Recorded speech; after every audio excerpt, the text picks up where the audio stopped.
Anyways, we are joined this evening by a good friend, a sergeant in the Danbury Police Department, John Kaprinsky. Thank you so much for coming in. What's this video, and why has it caused such a hubbub around the country? Marty, thank you for having me. You know, I mean, we make a lot of videos during camps. Some of these kids, it's the first pro experience they've ever had, so people are shooting videos all the time. I shoot them all the time. We post them for the fan base so they can come down and watch a game or two. But, you know, this video, it just, I would have been nothing if this was 3 weeks ago or 3 months from now. The video just happened to come out at a time in this country when America had just been kicked in the gut for about 10 straight days. You know, and I was one of those Americans who was really frustrated. You know, first we had can't have Betsy Ross sneakers with Nike. Yeah. To this day, no one has explained to me what is wrong with Betsy Ross. I don't know. They put it out there, but no one ever explained why we couldn't have. Well, Joe Biden is a racist. We know that by Kamala Harris. He said she's a racist. And then the Pelosi, Speaker Pelosi, is also a racist because AOC plus 3 said that she's coming out against women of color. So pretty much everyone's a racist. So I guess Betsy Ross, who, I don't know, sewed an American flag, she too must have been a racist. I mean, we can all agree on that. It must have been all that time she spent working on the Underground Railroad, freeing people. Yeah, But, I think that must have been you know, it. we dealt with that for about 6 or 7 days, and then comes women's soccer. You know, that's our national team. They wear a U.S. seal on that team, American flag, and to, you know, to see a captain kneeling down at a semifinal game was just, most Americans were upset, and I was one of those people. And it was an aggravating week, and we had camp, and I happened to be downstairs. Coach Billy McCreary, Billy tells me, go upstairs, get the guys ready. He's going straight out on the ice.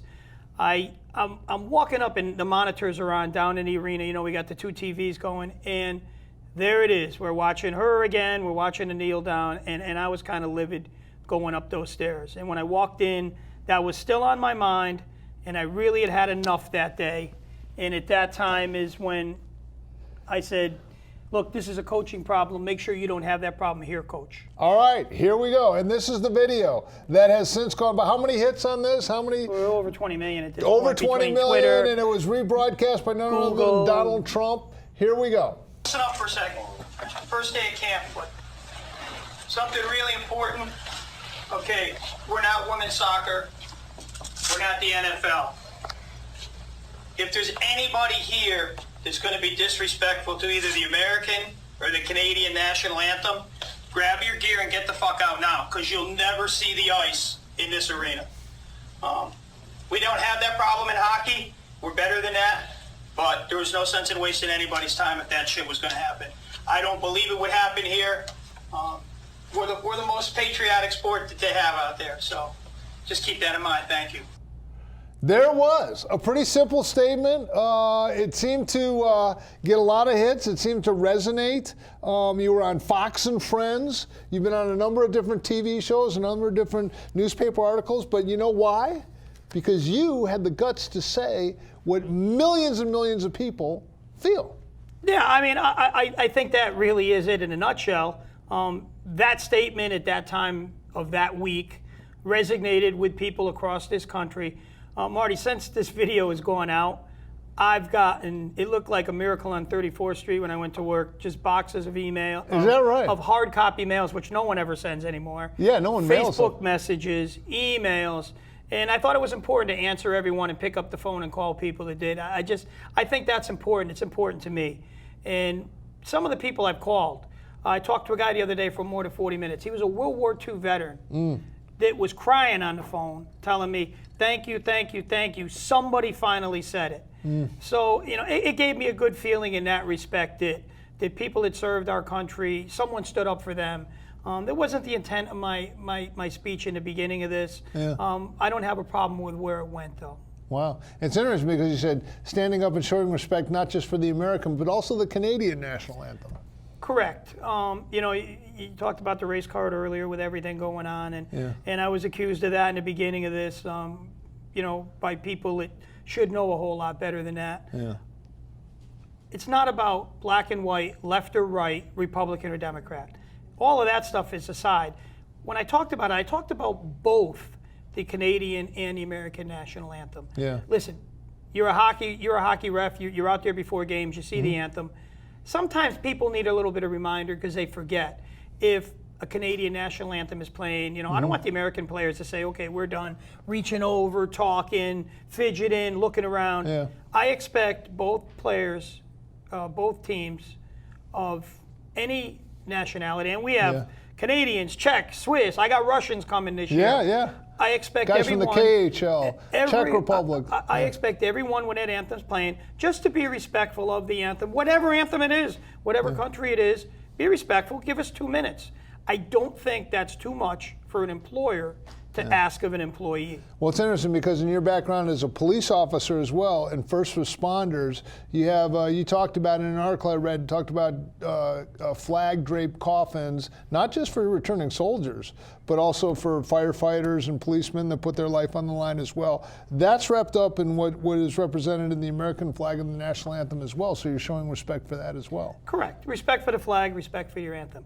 I don't think that's asking too much for somebody who's getting a paycheck. And in the culture that is the hockey culture, it is a incredibly patriotic culture. I don't think there's these kind of, they're taking that opportunity to make a political statement during the national anthem. As a matter of fact, there's one example in an NHL game. It took place in Canada, and halfway through the American national anthem, the video or the audio goes out. Cut out. It cut out, and all the Canadians. The entire place in that arena finished that song. Yeah, and they knew it well. They I'm not going to put you on the spot in this huge TV audience, but can you say the Canadian national anthem in a pinch? I cannot. I can fumble through it. I can fumble through it. We stand on guard for thee. But again, they sang it and they sang it well. Yeah. And honestly, that was one of the things in my mind when I made that speech. Another thing in my mind, I don't know if you've ever seen a video with Usain Bolt.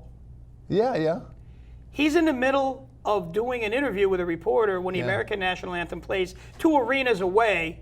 He stops his interview to stand at attention. She's still trying to talk to him. He says, hey, playing the national anthem, turns her around, and they both stood there. That guy's not even a U.S. citizen. Yeah. And he From shows Jamaica. that much respect. Yeah. So somebody I'm giving a paycheck to, I expect at least that much respect. Yeah. No, I think it's touching and it's important. Okay, let's talk some hockey. So you're an assistant coach of the Danbury Hat Trick. Now, when I say the Danbury Hat Trick, you might be thinking the Danbury Titans, the Danbury Trashers, the Danbury Whalers, which brought a championship team. By the way, is that your championship ring That's right there? my championship ring from the Whalers. All right. So anyone who's been on the show before knows a little bit that we supported that team. We did some interviews in between periods there. We were there and actually ran some interviews from that championship game afterwards. The iconic Phil Esposito, who is, incarcerated somewhere unknown at this point. But no, he was a great coach, brought a championship, and that Danbury arena was rocking. Then they came in, another team came in, but now the Danbury Hat Tricks are back in full force. What can we expect? When's the opening game? How do I get tickets? Opening game will be October 25th. We'll be playing Port Huron Prowlers. Okay. Tickets are available either by walking into the arena or going online to thedanburyhattricks.com. Okay. You can buy them online. But I will say this, in reference to this video, especially for our local hometown fans, if you want to get tickets to that weekend's game, I would get them sooner than later. The response to the video, people all over the country are buying season tickets. Really? They're not, people from Florida, California, Virginia. So we're selling a ton of season tickets, and before they buy, like a lot of people that have been there for all 4 teams want to sit in their same seat. Okay. I know Dave's going to be over to the right. I know 102 is going to be over here. But before your favorite seat is gone, people should get a ticket. Yeah. And for those of you that might remember, here's some iconic footage. This is Frazier. Now, this hockey player that you're about to see, this was after they had just won the championship. This was an interview. It was hard for me to sit back and watch, but the boys went out there and did what they were meant to do. We were meant to win this cup, and that's what happened right here in Denver. Congratulations. Hey, thanks a lot. Thanks a lot. All the way from what? The Czech Republic? Yeah. All the way from the Czech Republic. European hockey player. This man put it all out on the ice. He checked, guys. They didn't always go down, but you did check them. What are your thoughts about winning this championship? It was an amazing season, we worked hard, and it was like our goal. When I came here, we just just said in our locker room, like, we have to win this year because we made the team for championship, and so what I said, we work hard, and now we can celebrate because we get it. Earlier in the year, you had your father that came all the way over to Europe to play. How was it to perform as a professional hockey player in front of your father? What of a thrill was that?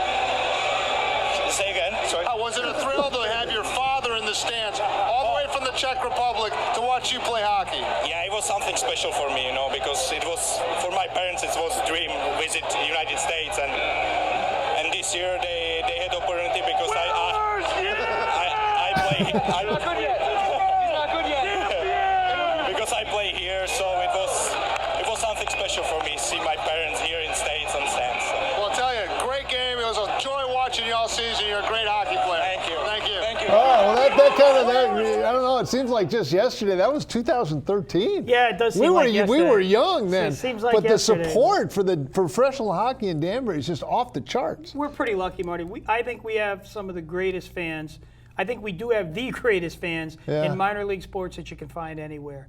The passion in our fans. Every player that comes here, players that come in from visiting teams, say, geez, I always want to play there because your fans are awesome. Yeah. And the way that arena What is it, built, section 103? 102. 102, section 102, yeah. I mean, those guys, they are the sixth man on the ice.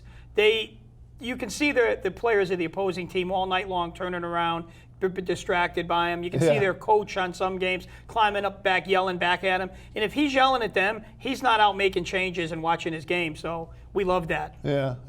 Well, listen, thank you very much. First of all, I appreciate your work with the Danbury Police. There's some, when you call 911, you know someone's going to be there. Appreciate that. Appreciate your stand for the national anthem. And I'm fascinated that it went viral. Even Donald Trump retweeted it.